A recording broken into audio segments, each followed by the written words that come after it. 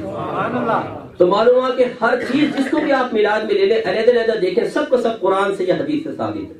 اب اگر میں آپ سے پوچھوں ذرا مجھے بتائیے, پیاز کھانا جائز ہے کہ حرام؟ زور سے بولے. گوشت, چاول, ٹماٹر, گرم مسالہ, نمک, مرچیں, ان سب کو ملا کے اگر میں بریانی بنا لوں تو حرام کیسے ہو جائے گی؟ تو انفرادی طور پہ جب سب چیزیں اپنے اپنے مقام پہ جائز, اگر میں ان کو اجتماع کر دیتا ہوں تو وہ کیسے حرام اور ناجائز ہو جائے گا؟ اس لیے یاد رکھیے کہ میلاد مصطفیٰ صلی اللہ علیہ وسلم منانا بالکل جائز ہے, باعث برکت ہے. اور اگر آپ سیرت اٹھا کر دیکھ لیں, جب میرے آقا صلی اللہ علیہ وسلم کی ولادت ہوئی ہے تو اللہ تبارک و تعالی نے جتنی بھی حاملہ عورتیں تھیں, پیگنٹ تھیں, سب کو لڑکے عطا فرمائے. تو گویا کہ اس خوشی کا اہتمام تو اللہ کی طرف سے کیا گیا. خصوصی انعامات کے نزول کا اہتمام ہوا ہے. وہ قحط سالی کا سال تھا, لیکن جب سرکار پیدا ہوئے ہیں تو وادیاں سرسبز و شاداب ہو گئی. اور شیخ عبدالحق محدث دہلوی رحمۃ اللہ علیہ مدارج النبوت میں لکھتے ہیں کہ جب سرکار کی ولادت ہوئی, ہر فرشتے نے دوسرے فرشتے کو, ہر پرندے نے دوسرے پرندے کو, ہر جانور نے دوسرے جانور کو مبارکباد کی کہ مبارک ہو اللہ کے نبی پیدا ہو.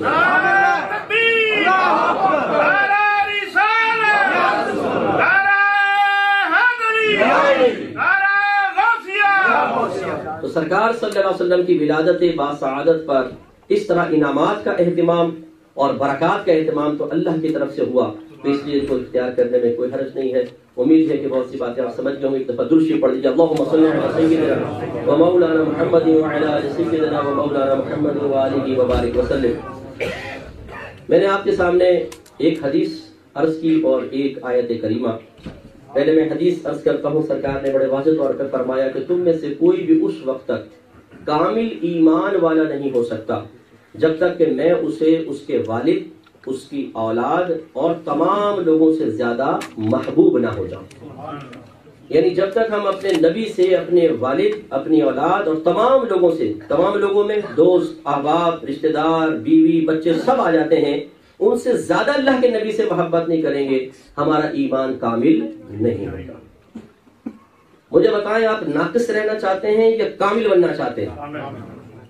اگر ہم دنیا کے اعتبار سے دیکھیں تو اس میں ہم کامل بننا بھی چاہتے ہیں اور اس کے لیے کوشش کرنا بھی چاہتے ہیں. مثال کے طور پہ آپ پاکستان میں تھے, جو پرانے لوگ ہیں, جو ان کے بون بچے ان کا تو نہیں, جو پاکستان میں تھے, انہوں نے دیکھا کہ پاکستان میں تھوڑا سا نقص نظر آیا, یو کے اس کے مقابلے میں کامل نظر آیا, تو ایک کامل لائف کے لیے ویزا لے کر یہاں تشریف لیا.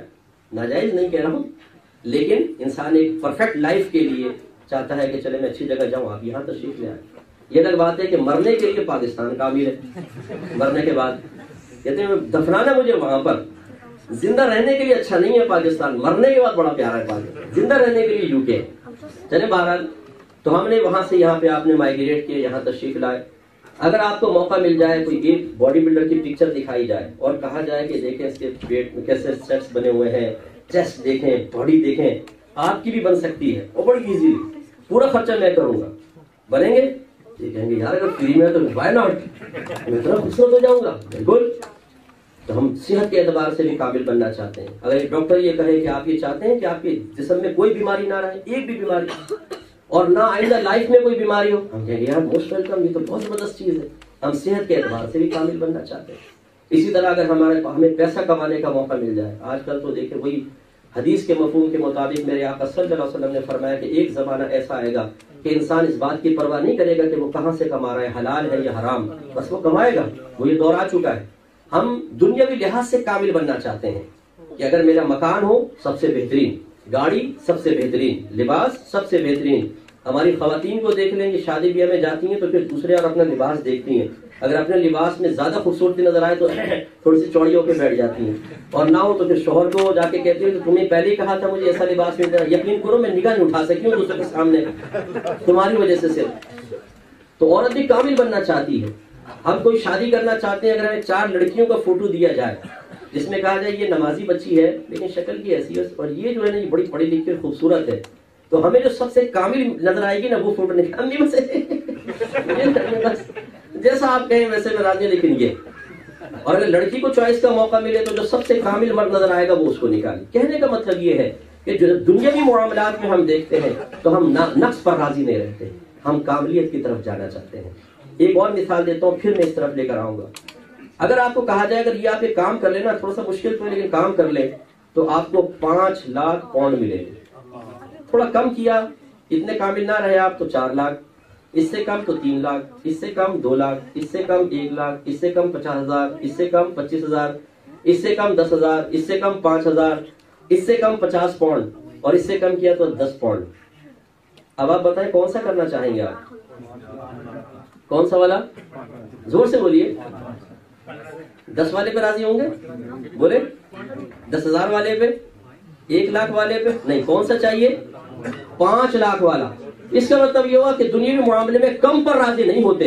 تو بس یاد رکھیں کہ جو نبی کریم صلی اللہ علیہ وسلم کا محبت رکھنے والا امتی ہے، جو حقیقتاً کامل محمدی ہے، وہ ایمان کے معاملے میں بھی نقص پر کبھی راضی نہیں ہوگا، وہ کامل ترین بننا چاہے گا. جس طرح دنیاوی معاملے میں ہم کبھی نقص کو پسند نہیں کرتے ہیں، کمی کو پسند نہیں کرتے ہیں، ایسی ہم دینی معاملے میں بھی کاش اپنے آپ کو سب سے فوق دیکھنا چاہتے ہیں، سب سے اپنے نبی کی بارگاہ میں کامل ایمان دیکھنا چاہتے ہیں. لیکن اس میں عموماً ہم دنیاوی معاملے میں پریکٹیکل کرنے کی طرف توجہ رکھتے ہیں، خالی دعویٰ نہیں. اگر ایک آدمی کہتا ہے میں کروڑ پتی بننا چاہتا ہوں، اس کی بھی کوشش کرے گا، لیکن دینی معاملے میں جب آتا ہے تو ہم صرف زبانی دعووں کو سب کچھ سمجھتے ہیں. اگر ہمارے درمیان بیٹھ کے کوئی فلک شگاف نعرہ لگا دے گلا پھاڑ کر، ہم کہتے ہیں بس جاؤ، اور کوئی ضرورت نہیں ہے آپ کو. میں آپ کو لقب دیتا ہوں، مفتی صاحب ان سے ملیے، بہت بڑے عاشق رسول ہیں. کیا علامت ہے؟ نعرہ گلا پھاڑ کے لگاتے ہیں. صاحب ان سے ملے، یہ بہت بڑے عاشق رسول ہیں. اب سر سے پاؤں تک دیکھیں کوئی بظاہر علامت نہیں. کیا علامت ہے؟ ماشاءاللہ 12ویں میں 20 دے کے پکاتے. صاحب ان سے ملے، بہت بڑے عاشق رسول ہیں. اچھا کیا علامت ہے؟ جب نعت پڑھتے ہیں نا رونے لگ جاتے. یعنی ان چیزوں کو محبت رسول کی علامت قرار دے کر اور اپنے آپ کو کہتے ہیں بس اتنی سی باتیں کر لو کامل ایمان ہے. دنیاوی معاملے میں کبھی بھی ہم صرف دعوے پہ راضی نہیں ہوں گے. اگر بیوی کہتی ہے مجھے آپ سے بڑی محبت ہے، ہم کہتے ہیں ثبوت پیش کر. اور شوہر کہتا ہے کہ مجھے تجھ سے بڑی محبت ہے، عورت کہتی ہے بتا مطلب کیا ہے؟ ایسے تو نہیں کہو گے تم، آج سے پہلے تو کبھی نہیں کہا تھا، کیوں کہہ رہے ہو؟ بتاؤ کوئی دوسری شادی ابھی تو نہیں کرنی ہے؟ سیدھی بتاؤ کیا چکر ہے؟ تو ہم مطلب یہ کہ کبھی بھی دعووں میں مطمئن نہیں ہوتے. دلیل دو، ثبوت فراہم کرو. لیکن جب دینی معاملہ آتا ہے تو کاش کبھی آئینے میں کھڑے ہو کر جب ہم یہ دعویٰ کرتے ہیں کہ میں عاشق رسول ہوں، میں غلام رسول ہوں، تو پھر آئینے کے سامنے کھڑے ہو کر اپنے آپ سے پوچھتے کہ پیش کر اپنے عاشق رسول ہونے کی دلیل پیش کرو، غلام رسول ہونے کی دلیل پیش کرو تاکہ تمہارا ایمان کامل ہو. اور دلیل کیا ہے؟ میرے آقا نے واضح فرما دیا کہ مجھ سے محبت کرو. اور صرف محبت نہیں، تمہارے قلب میں میری محبت سب محبتوں پر غالب ہونی چاہیے، تب تمہارا ایمان کامل ہوگا. تو کاش ہم اس پر غور کرتے کہ کیا میرے دل میں نبی کی محبت ہے، کیونکہ دعوت سب کا ہے. آپ سب محبت کرتے ہیں سرکار سے؟ بھائی کرتے ہیں نا؟ اچھا سب سے زیادہ کرتے ہیں کہ نہیں کرتے ہیں؟ دونوں دعوے ہیں. اب دلیل درکار ہے. تو چونکہ ٹائم کم ہے، عبداللہ بھائی کی تشریف لائے ہوئے ہیں، تو میں بالکل سمیٹ کر بس عرض کرتا ہوں 2 باتیں. نمبر 1، سرکار کی محبت کی سب سے بڑی دلیل، کیونکہ محبت ایک قلبی کیفیت کا نام ہے، اور اس قلبی کیفیت کو آپ دیکھ نہیں سکتے، اس کی اسمیل کوئی نہیں ہے، اس کے کوئی رنگ نہیں ہے، اس کی کوئی پیمائش نہیں ہے. اس محبت کو آپ کیسے پہچانیں گے؟ بتائیں مجھے سرکار سے محبت ہے کہ نہیں؟ بتائیے بھائی. آپ میرا دل کو نہیں جھانک سکتے نا. آپ میرے ظاہر کو دیکھ کے کچھ بتا سکیں گے، بھائی آپ نے داڑھی رکھی ہوئی ہے، امامت سجایا ہوا یہ ہے، تو اس کا مطلب یہ ہوا کہ قلب میں موجود محبت کی کوئی نہ کوئی ظاہری علامت ہوتی ہے جس سے انسان پہچانتا ہے کہ یہ واقعی اللہ کے نبی سے محبت رکھنے والا ہے. تو بس اس ظاہری علامت کو میرے اللہ نے قرآن عظیم میں بیان فرمایا. قل ان کنتم تحبون اللہ فاتبعونی یحببکم اللہ ویغفر لکم ذنوبکم. اللہ تعالیٰ فرماتا ہے حبیب ان سے فرمائیے اگر تم اللہ تبارک و تعالیٰ سے محبت کا دعویٰ کرتے ہو تو پھر میرا حکم مانو, میری اطاعت کرو, تو اللہ تبارک و تعالیٰ تمہیں اپنا محبوب بنا لے گا. اور جس کو اللہ اپنا محبوب بنائے اس کو گندہ چھوڑ دے نہیں. وَيَغْفِرْ لَكُمْ ذُنُوبَكُمْ, اور تمہارے تمام گناہوں کی بخشش کر دی جائے گی. اس آیت کے شان نزول کے بارے میں تفسیر کبیر میں ایک شان نزول یہ بھی لکھا ہے کہ سرکار ہجرت سے قبل اپنے کاشان اقدس سے باہر تشریف لائے تو کفار کو بتوں کی عبادت کرتے ہوئے پایا. سرکار نے فرمایا تم ان کی عبادت کیوں کرتے ہو؟ انہوں نے کہا اس لیے تاکہ اس سے خوش ہو کر اللہ تعالیٰ ہمیں اپنا محبوب بنا لے. مقصد اچھا تھا نا, اللہ ہمیں اپنا محبوب بنا لے, مقصود تو بہت اچھا تھا, لیکن طریقہ کیا اختیار کیا؟ بتوں کی عبادت. اللہ تعالیٰ نے یہ آیت نازل فرما کر یہی سمجھایا کہ بعض اوقات مقصود بہت اچھا ہوتا ہے لیکن اس کے لیے انسان طریقہ غلط یا ناقص اختیار کر لیتا ہے. تم کامل طریقہ اختیار کرو تو اللہ تبارک و تعالیٰ تمہیں انعام عطا فرمائے گا. اور وہ کامل طریقہ کیا ہے کہ جب تم اللہ کے نبی سے محبت کا دعویٰ کرو تو اپنے آپ کو دیکھو, اگر تم اللہ کے نبی کا حکم میں مان رہے ہو تو سمجھ لو تم اللہ کے نبی سے محبت کرنے والے ہو, ورنہ خالی زبانی دعویٰ اللہ تعالیٰ اس کے رسول کی بارگاہ میں مقبول نہیں ہے. میں آپ سے پوچھتا ہوں, ذرا دل پر ہاتھ رکھ کے بتائیے گا, آپ بیوی کو مکان دیں, نئی گاڑی دیں, کپڑے دیں, سونے کے سیٹ بنا کر دیں, اس کے لیے آپ باہر ذلت برداشت کرتے ہیں, گالی برداشت کرتے ہیں, محنتیں برداشت کرتے ہیں, کما کے لا کے اس کو تنخواہ دیتے ہیں, اور پھر آپ یہ دیکھیں کہ آپ کی بیوی آپ سے کہتی ہے سرتاج مجھے آپ سے بڑی محبت ہے. آپ کہتے ہیں اچھا چائے تو بنا, وہ کہتی ہے خود اٹھا کے جاؤ, میری بھی بنا کے لے کر آؤ. اچھا کپڑے تو استری کر دے, مجھ سے نہیں ہوتے کپڑے بڑے استری. اچھا کھانا تو بنا دے, پیزے کا آرڈر کرو, ڈلیوری گھر پر ہو جائے گی. اچھا میرے پاس تو بیٹھ جا, مجھے آ رہی ہے نیند, تم دیکھو نیوز, میں تو چلی. اور پھر آپ دیکھیں کہ وہ آپ کی جو دشمن رشتہ دار ہیں ان کے پاس جاتی ہے, بیٹھتی ہے, ان سے باتیں کر رہی ہے ہنس کھیل کر, پھر اگلے دن آگے کہتی ہے سرتاج مجھے آپ سے بڑی محبت ہے. تو آپ کیا کریں گے؟ سرتاج 50 پاؤنڈ کا نوٹ نکال کر ہاتھ میں رکھ دے گا, کیا کرے گا سرتاج؟ بتائیے ذرا, کیا جذبات ہوں گے آپ, بولیے. تو معلوم یہ ہوا کہ اگر بیوی رسمی طور پہ محبت کا اظہار کرے آپ اسے قبول نہیں کرتے. ایسی دوست اگر رسمی طور پہ محبت کا اظہار کرے آپ کو لطف نہیں آئے گا. آپ کا رشتہ دار رسمی محبت کا اظہار کرے آپ کہیں گے اپنی جیب میں رکھ. لیکن جب اللہ کے نبی سے ہم رسمی محبت کا اظہار کریں تو چاہیں کہ اللہ اس کے رسول ہم اپنے رحمت کی آغوش میں لے لیں. اس لیے سوچنا چاہیے. آپ تو میں ظاہر کو دیکھ کے متاثر ہو سکتے ہیں, اللہ تبارک و تعالیٰ اور اس کے رسول کی نگاہ کا مقام ہمارا قلب ہوتا ہے. اس لیے یاد رکھیے کہ اطاعت رسول اللہ کے نبی کی محبت کی سب سے بڑی علامت ہے کہ اللہ کے نبی کی زبان اقدس سے حکم نکلے اسے ہم پورا کریں. ہم دیکھیں سرکار کس چیز کو پسند کرتے ہیں اس کو اختیار کریں, سرکار جس چیز کو ناپسند کرتے ہیں اس کو چھوڑ دیں. تو سمجھ لیجیے کہ آپ کے میرے قلب میں اللہ کے نبی کی محبت ہے. اور اگر ایسا نہیں ہے تو صرف ظاہری دعوی حقیقی محبت حاصل نہیں ہے. میرے آقا صلی اللہ علیہ وسلم نے صحابہ کرام سے فرمایا اپنا سابقہ مذہب چھوڑ دو, تمہارے عقائد غلط ہیں, تم جن کی عبادت کرتے ہو وہ سب غلط ہیں, مانو میرا کہنا. صحابہ کرام نے کہا لبیک یا رسول اللہ, ہم نے اپنے عقائد بدلے, ہم نے چھوڑ دی اپنے معبودان باطلہ کو جن کو آپ رب کہتے ہیں, ہم اسے اپنا رب ماننے کے لیے تیار ہیں. ہم اپنا نہ خاندان دیکھیں گے, نہ برادری دیکھیں گے, نہ ماما چاچا پھپھا تایا, کسی کو نہیں دیکھیں گے, ہم آپ پر ایمان لائیں. کوئی آپ میں کھڑے ہو کر کہے تم سب کے عقیدے غلط ہو بدل لو, بدلیں گے آپ؟ معلوم ہے بہت مشکل ہوتا ہے عقیدہ بدلنا. لیکن میرے سرکار نے بیان فرمایا, صحابہ کرام نے لبیک کہا. پھر سرکار نے کچھ عرصے بعد فرمایا مکہ چھوڑ دو. مکہ چھوڑنے کا مطلب کیا ہے؟ چلتے ہوئے کاروبار بند کر دو, اپنی زمینیں چھوڑ دو, اپنے باغات چھوڑ دو, جانوروں سے بھری ہوئی وادیاں چھوڑ دو, اپنی برادری کو چھوڑ دو, ان گلیوں کو چھوڑ دو جن میں تمہارا بچپن گزرا ہے, جن سے تمہاری پاکیزہ یادیں وابستہ ہیں, چھوڑ دو, میرے لیے اللہ کے لیے چھوڑ دو, اور مدینے کی طرف جاؤ, ایک اجنبی مقام کی طرف نکل جاؤ. کسی کی تیوری پہ بل نہیں پڑا, کسی کا رنگ فق نہیں ہوا, کسی نے بہن کو نہیں دیکھا, کسی نے بہنوئی کو نہیں دیکھا, کسی نے چاچا ماما کو نہیں دیکھا, کسی نے رننگ بزنس کو نہیں دیکھا. لبیک یا رسول اللہ کہا. جس کو کمبل ملا اس نے کمبل اوڑا, لباس تھا نہیں تھا, سواری کا جانور تھا نہیں تھا, وہ پیدل ہی مدینہ منورہ کی طرف روانہ ہوا. یہ اطاعت رسول تھی. جب صحابہ کرام مدینہ منورہ پہنچے، انصار صحابہ سے سرکار نے ارشاد فرمایا ایک مہاجر بھائی کو اپنا دوست بناؤ اور اپنا آدھا مال اپنے مہاجر بھائی کو دو. آدھا مال. اگر آپ کے اگر کوئی پیر صاحب ہوں، وہ آپ سے کہیں تمہارا پیر بھائی ایک پاکستان سے آ رہا ہے، تمہارے 2 مکان ہیں، ایک مکان اس کو دے دو، اور جو 2 دکان ہے نا، ایک کپڑے والی دوسری والی اپنے بھائی کو دے دو، اور تمہارا بینک بیلنس ہے 50 لاکھ کا، 25 لاکھ پاؤنڈ اس بھائی کو دے دینا. تو آپ کہیں گے پیر صاحب میں ذرا سوچ رہا تھا ایک نئے پیر صاحب سے فیض لے لوں، کیونکہ آپ تو بہت خطرناک نکلے، میرا آدھا مال لے رہے.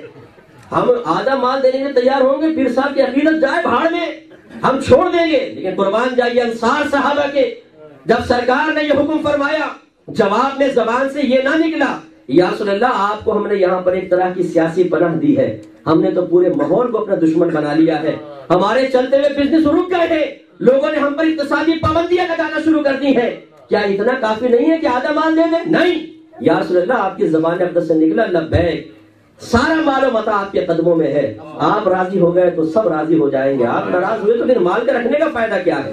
عبد الرحمن بن عوف رضی اللہ تعالیٰ عنہ کو پیشکش ہوئی ہے، 2 بیویاں ہیں، آپ ان میں سے جس کو پسند کریں مجھے حکم فرمائے، میں اس کو طلاق دیتا ہوں، اس کا نکاح آپ کے ساتھ کرتا ہوں، اور یہ آدھا مال آپ کا. آپ نے فرمایا کہ نہیں مجھے بس بازار کا راستہ بتاؤ، بازار کا ایک بزنس فرمایا. اس طرح صحابہ کرام نے قربانیاں دی. آج ہمارے ہاں کیا ہوتا ہے؟ بڑے بیٹھ جاؤ بس، یہ نا بہت شکریہ مہربانی، چاہے تو آپ ہماری اکیڈمی فنڈ میں دے دیجیے گا، وہ بھی بلکہ میں آپ کو مشورہ دوں گا یہ آپ کا یہ جو مسجد بن رہے ہیں اس فنڈ میں دیں، آپ جو بھی مجھے دینا چاہتے ہیں اس فنڈ میں دے دیجیے. ذرا سنیے گا، غور سے سنیے گا. آج ہماری حالت یہ ہے کہ صحابہ کرام نے، بلکہ یہ واقعہ پہلے سنیں پھر میں آپ سے کہتا ہوں، جنگ بدر میں ابو بکر صدیق رضی اللہ تعالیٰ عنہ مسلمانوں کی طرف سے ہیں، آپ کے صاحبزادے عبد الرحمن کفار کی طرف سے آئے ہیں. جب جنگ ختم ہوئی ہے، بیٹا ایمان لے آیا، ابا جان سے ملاقات ہوتی ہے تو کہتے ہیں کہ بابا جان آپ جنگ بدر میں کئی مرتبہ میری تلوار کے سامنے آئے، لیکن باپ ہونے کا خیال کر کے میں نے آپ کو چھوڑ دیا. صدیق اکبر رضی اللہ تعالیٰ عنہ نے قوت ایمانی کے ساتھ فرمایا عبد الرحمن اگر تو ایک مرتبہ میں میری تلوار کے سائے میں آتا، خدا کی قسم تیری گردن اڑانے میں دیر نہ کرتا. اس لیے کہ نبی سے محبت کی ہے، کوئی مذاق نہیں کیا ہے، نبی سے عشق کیا ہے، کوئی تماشا نہیں کیا ہے، بیٹا بھی قربان ہو جاتا تو کوئی بات نہیں تھی. ایک ہماری حالت ہے، کہتے ہیں غلام رسول اور پھر گستاخ رسول سے ہاتھ ملاتے ہیں، اس کو چائے پلاتے ہیں، جو نبی کو منہ بھر بھر کے گالیاں بکے. ہم کہتے ہیں جی برادری بھی تو بہت بڑی چیز ہے، جی کیا کریں جی، برادری کا بھی نظام بھی تو چلانا پڑتا ہے، جی کیا کریں جی. تو پھر صحابہ کرام کی زندگی دیکھیں اور ایک ہم اپنی زندگی دیکھیں. لیکن جو واقعی سرکار کی گستاخی کرے اس کے لیے کہہ رہا ہوں، یہ نہیں کہ ہمارے یہاں بیچارے بہت سے مطلب حضرات اگر سلام نہیں پڑھتے، کوئی دنیاوی کام سے نکل رہے ہیں تو یہ دیکھو یہ سلام نہیں پڑھ رہا گستاخ رسول ہے. ایسا بھی نہیں، واقعی گستاخی رسول ہو اور آپ کے سامنے کوئی بدتمیزی کرے، ہمارے نبی کی شان میں گستاخی کرے اور پھر اس کے ساتھ ہم کھائیں پیئیں، کیسے ہو سکتا ہے؟ بعض وہی کہتے ہیں مدر صاحب اس کا عمل اس کے ساتھ، ہمارا عمل ہمارے ساتھ. میں کوئی تفریق کی بات نہیں کر رہا ہوں، میں قوت ایمانی کی بات کر رہا ہوں. اگر کوئی آپ کے والد کو بھری محفل میں ایک ماں کی گندی سی گالی دے دے، آپ کی والدہ کو گالی دے دے، دیانتداری سے بتائیں کبھی اس کا منہ دیکھنا بھی پسند کریں گے آپ؟ بولیے زور سے ذرا. لیکن کوئی ہمارے نبی کو برا بھلا کہے کہتے چھوڑو یار، بس لڑائی جھگڑا مفتی صاحب مناسب نہیں ہے، تفریقی کی بات نہیں ہونی چاہیے، سب کو مل کر رہنا چاہیے. تو جو ہمارے ماں باپ کو گالی بکے ماں بہن کی، اس کے ساتھ بھی مل کر رہنا چاہیے، اسے بھی چائے پلانی چاہیے، اسی کی بھی دعوت کرنی چاہیے. ہم لوگ تو اتنی باتوں پر اگر کوئی کہتا ہے نا کہ یار شادی کارڈ میں کسی اور کے ذریعے بھجوا رہا ہوں تو بولتے اپنے پاس ہی رکھ، میں نے نہیں آنا، میں اتنا کم تو ہوں، خود لا کر دو شادی کارڈ میں. اگر کوئی ہم سے سیدھے منہ بات نہیں کرتے ہو کہ میں چائے کا نہ پوچھا، ہم کہتے ہیں ہماری بے عزتی کر دی، میں چائے تک کا نہیں پوچھا. ہم اتنی باتوں پہ قطع تعلق کر کے ساری زندگی ملنا چھوڑ دیتے ہیں.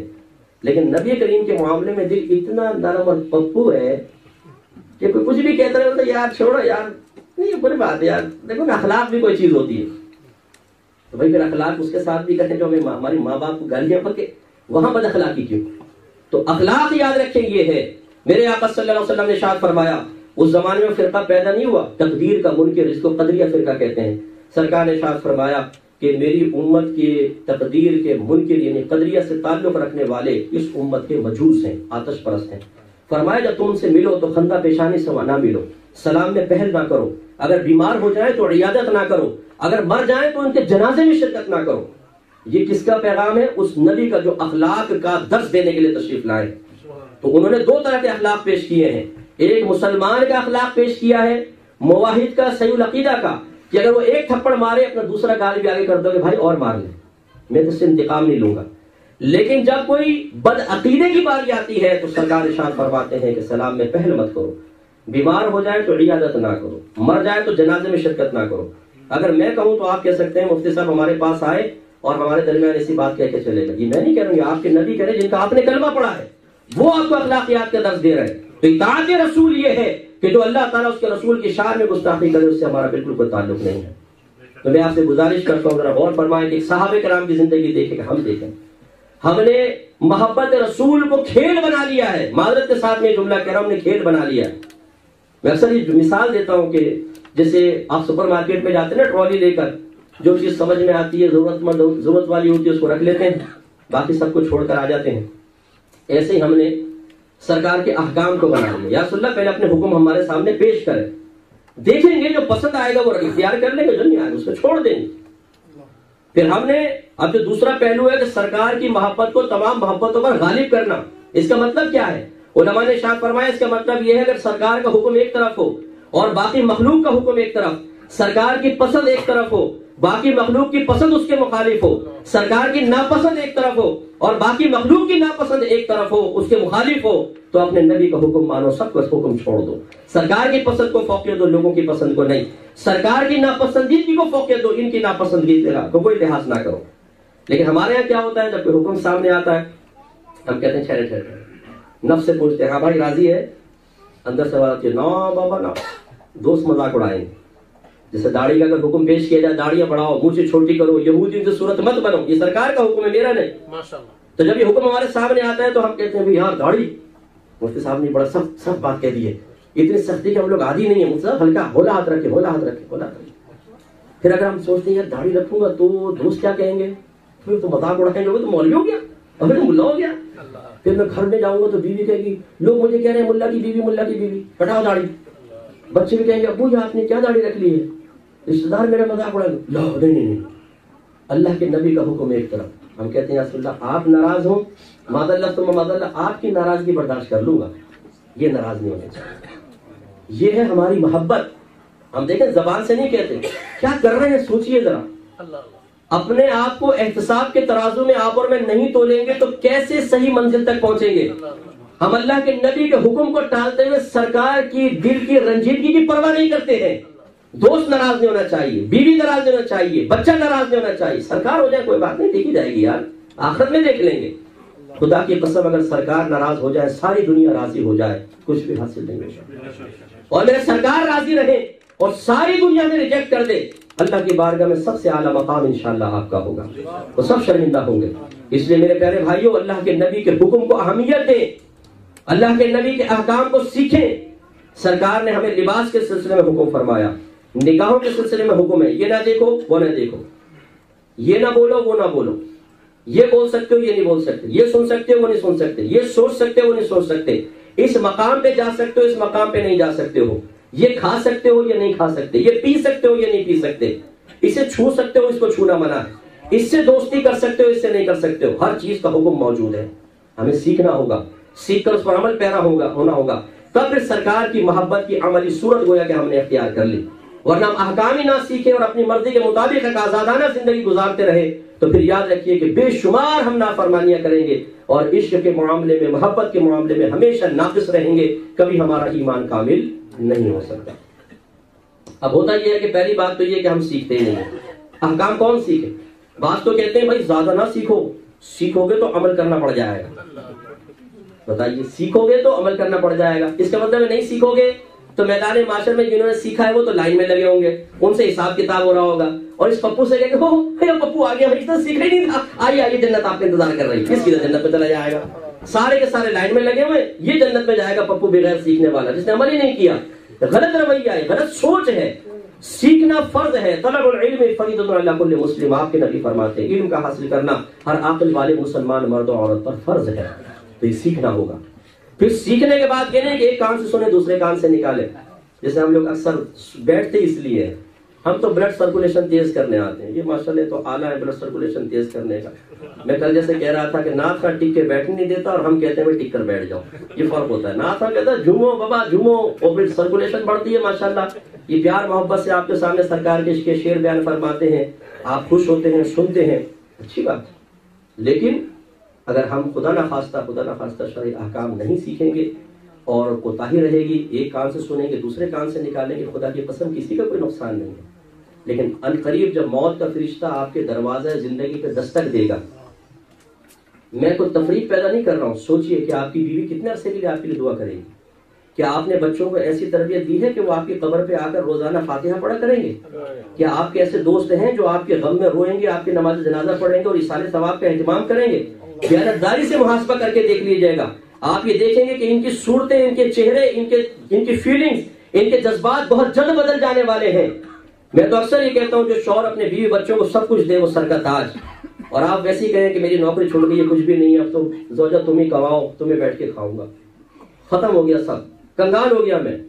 3 دن بعد ہی دیکھیں رویے بدلیں گے۔ پہلے بیڈ ٹی پہنچتی تھی، اس کے بعد آپ خود جا کے چائے بنا رہے ہوں گے اور باقی سب کی بھی چائے بنا رہے ہوں گے۔ 2 منٹ میں لوگوں کے رویے بدل جائیں گے۔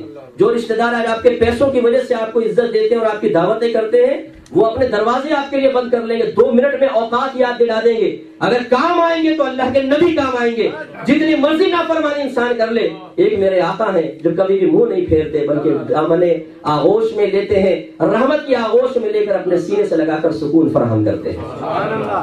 کسی نے پوچھا یا رسول اللہ آپ کی شفاعت کن لوگوں کے لیے ہوگی؟ سرکار نے فرمایا میری امت کے کبیرہ گناہ کرنے والوں کے لیے۔ وہ اتنے پیارے نبی ہیں، ان سے ہم تعلق کمزور کر رہے ہیں۔ ان دنیا داروں سے کتنا بھی تعلق مضبوط کر لیں، چند ایک کے ماسی سب کو نہیں کہتا ہوں، خدا کی قسم مطلب کے یار ہے، مطلب کے یار۔ آپ کے فائدے ہیں تو آپ کی عزت ہے، آپ کی وقت ہے۔ آج خدا نہ خواستہ آپ کا ایکسیڈنٹ ہو جائے، بستر پہ پڑ جائے، آپ کی ٹانگیں ٹوٹ جائے اور آپ کا پیشاب وغیرہ سب بستر پر ہو رہا ہو، بدلتے ہوئے رویے 2 منٹ میں آپ کو اپنی اوقات یاد دلائیں گے۔ 2 منٹ کے اندر 4 دن کوئی صاف کرے گا، 5ویں دن کہے گا یہ کمبخت مرتا بھی نہیں ہے، ہمارے لیے مصیبت کھڑی ہو گئی ہے۔ چلتے پھرتے آپ کے اوپر طعنے کیے جائیں گے۔ لیکن جب آپ چل رہے تھے میرے آقا اس وقت بھی محبت بھری نگاہ سے دیکھ رہے تھے، اور جب آپ بستر پر ہوں گے تو اس سے زیادہ محبت کی نگاہ سے دیکھیں گے۔ جو نہ بھولا ہم غریبوں کو رضا، یاد اس کی اپنی عادت کیجیے۔ اس نبی سے کیوں نہیں رشتہ مضبوط کیا جائے؟ اس لیے میرے بھائیوں ایک کان سے سن کر دوسرے کان سے نہ نکالیں۔ خدا کی قسم کسی کا کوئی نقصان نہیں، آپ کا نقصان ہے، اس لیے ہمت کریں۔ اور پھر دوسری بات، بعض احکام جب ہم سنتے ہیں ذہن میں بھی رکھتے ہیں، لیکن پھر ہم اس میں اپنا تھوڑا بہت نقصان دیکھتے ہیں، دنیاوی نقصان۔ اور اکثر مسلمان کی عادت ہے کہ وہ اخروی نقصان جتنا بھی بڑا ہو اس کو برداشت کر لیتا ہے، لیکن دنیاوی نقصان تھوڑا بھی برداشت کرنے کے لیے تیار نہیں ہوتا۔ میں اس کی ایک مثال دیتا ہوں، ناراض تو نہیں ہوں گے آپ؟ نہیں ہوں گے نا؟ میرے آقا صلی اللہ علیہ وسلم نے ارشاد فرمایا کہ کافر کا مال تمہارے لیے مباح ہے سوائے دھوکے اور جھوٹ کے۔ فراڈ سے کافر کا مال بھی نہیں لے سکتے، جھوٹ بول کے نہیں لے سکتے۔ اور میرے خیال میں اس ملک میں سب سے زیادہ بینیفٹ مسلمان ہی جھوٹ بول کے لے رہا ہوگا۔ جھوٹ بول کر ہم کافر، اور یہ کافر کا مال نہیں ہے، میں آپ کو بتاؤں۔ لوگ کہتے ہیں تو گورنمنٹ کافر ہے۔ گورنمنٹ اگر کافر ہے تو مجھے بتائیں مال کس کا ہے؟ آپ کیا مسلمان ٹیکس نہیں دیتے؟ آپ کا بھی ٹیکس جمع ہوتا ہے، غیر مسلم کا بھی ہوتا ہے، اور مکس ہو کے پھر وہ سب کو تقسیم ہوتا ہے بلا تفریق۔ آپ کے ملک کا یہ خاصہ ہے، جو ہمارے مذہب کا خاصہ تھا وہ انہوں نے اختیار کیا اور وہ دیتے ہیں، تو یہ خالصتاً کافر کا مال نہیں ہے، اس میں تو مسلمان کا مال بھی شامل ہے۔ اور کیسے کیسے ماشاءاللہ پاکستانیوں کو اللہ نے دماغ زبردست دیا۔ یہ ہے، یہ الگ بات ہے غلط کام میں لگائیں گے دماغ کو اکثر، لیکن دماغ بہت بڑے بڑے ہمارے پاس۔ یعنی میرے ایک دوست نے بتایا کہ وہ پاکستان سے سونے کی ڈلیاں آتی ہیں یہاں پہ، اوپر ہوتا ہے 20 کیرٹ کا سونا اور اندر 18 کیرٹ کا، اور ایسی اس کی کوٹنگ کرتے ہیں کہ جب یہ مشین میں ڈال کر کو چیک کرتے ہیں، مزارے جو مشین بتا دے کہ اندر کیا ہے۔ میرے والد صاحب بتایا کرتے تھے، وہ چاول کا کام کرتے تھے کہ جو وہاں سے چاول ایکسپورٹ ہوتے ہیں تو بوری کے بیچ میں PVC پائپ جو ہوتا ہے نا پلاسٹک کا، وہ رکھ دیا کرتے، چاروں طرف اچھا چاول اور بیچ میں گندا چاول، پھر وہ پائپ باہر نکال دے۔ اب جب وہ چیک کرتے ہیں تو آپ کو پتا ہے نا، وہ مار کے تھوڑا سا دیکھتے ہیں چاول سیمپل، وہ سائڈ سے تو اچھا نکلتا ہے، جب وہ پورا کھولتے ہیں تو انگریز بھی سب پکڑ کے بیٹھ جاتا ہے، کر کیا رہا ہے؟ یہ ہمارا مسلمان کر رہا ہے۔ تو ہمیں اس قسم کے احکام، خصوصاً جو ہماری جن سے مخالف بیٹھی ہوئی ہیں، جب ان کو کہو نا زکوٰۃ نکالیں، قربانی نکالیں، ایک دم ان کے سر میں درد ہے، ہم تو کماتے بھی نہیں، ہم کہاں سے کریں؟ سونے کے سیٹ بنا بنا کے رکھے ہوئے ہیں، بینک بیلنس بنا کے رکھا ہوا ہے، قربانی کون کرے گا؟ قربانی کا بکرا، یہ ہے نا شوہر زندہ باد، ہم کہاں سے کریں؟ عید یعنی حج کے پیسے بھی لائے گا، عمرے کے پیسے بھی لائے گا، خود سونے کے سیٹ دبا کے رکھے ہوئے ہیں، نہ ان کی زکوٰۃ نکالتی ہیں، نہ اس میں سے فطرہ ادا اپنے پاس سے فطرہ ادا کرتی ہیں۔ ہماری بہنیں زیادہ سخت خطرے کے اندر ہیں۔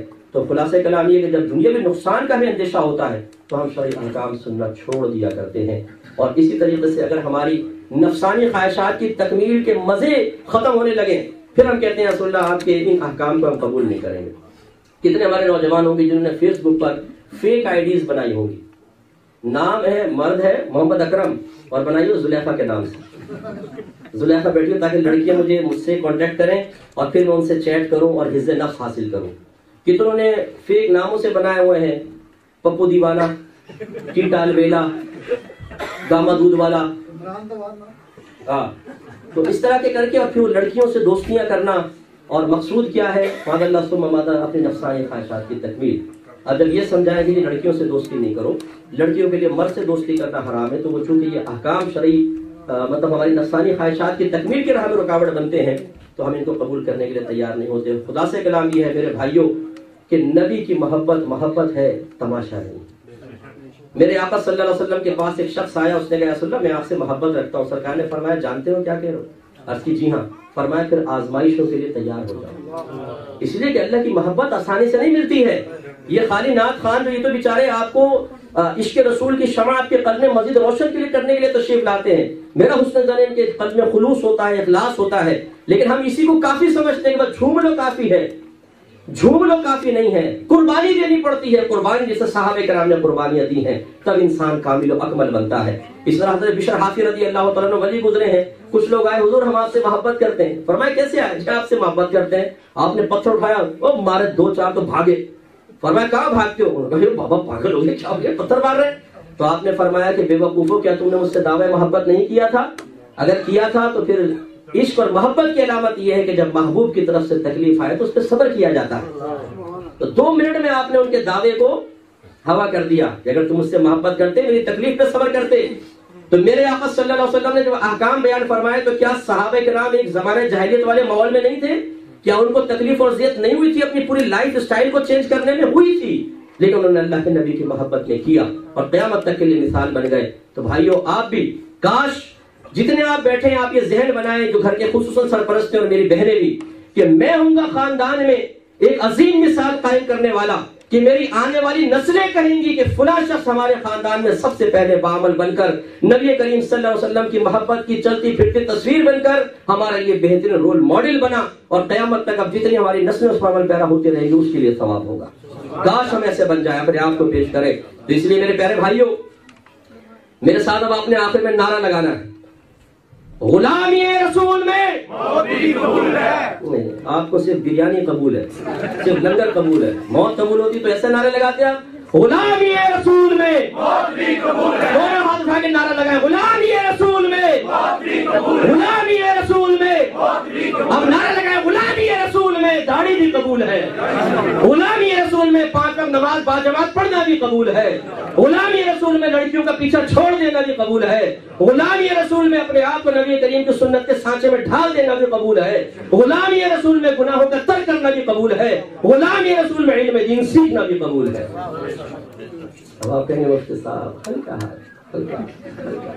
ہم تو وہ لوگ ہیں, ہمیں کہا جائے کہ آپ لوگ یو کے والے ماشاءاللہ میدان معاشر میں پہنچیں گے, پاکستانیوں کی لائن یہاں, ہندوستانیوں کی یہاں, بنگلہ دیشی یہاں, سری لنکن یہاں, پیچھے تو پاکستانیوں یو کے والا آ رہا ہے. آئیے حضرت آپ سیدھے جائیے, آپ تو وی آئی پی ہے, برطانوی پاسپورٹ, سیدھے جائیے آپ جنت.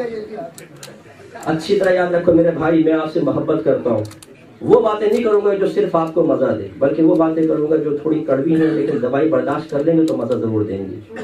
یاد رکھیں آپ کو اللہ نے بڑی نعمتوں میں رکھا ہے. پاکستان آ کر دیکھیں, ہندوستان آ کر دیکھیں, بنگلہ دیش آ کر دیکھیں, اللہ نے آپ کو بڑی نعمتوں میں رکھا ہے. اور جو جتنی نعمت میں ہوتا ہے یاد رکھیں اس کا آخرت میں حساب اتنا ہی حساب ہوگا. ثم لتسألن یومئذ عن النعیم, پھر تم سے ضرور نعمتوں کے بارے میں کوشش ہوگی. اس لیے اللہ نے آپ کو زیادہ دیا ہے. نبی کریم کا زیادہ دنیاوی فضل و کرم اگر آپ دیکھیں بظاہر آپ پہ نظر آ رہا ہے تو آپ یہ ثابت کریں کہ جب میرے آقا نے ہم پر زیادہ بظاہر کرم فرمایا ہے تو پھر بڑی غلامی بھی ہم ہی کریں گے. سرکار کے بڑے غلام ہم بنیں گے. تو جب آپ انشاءاللہ اچھے بنیں گے تو آپ کے بچے بھی اچھے بنیں گے. وآخر دعوانا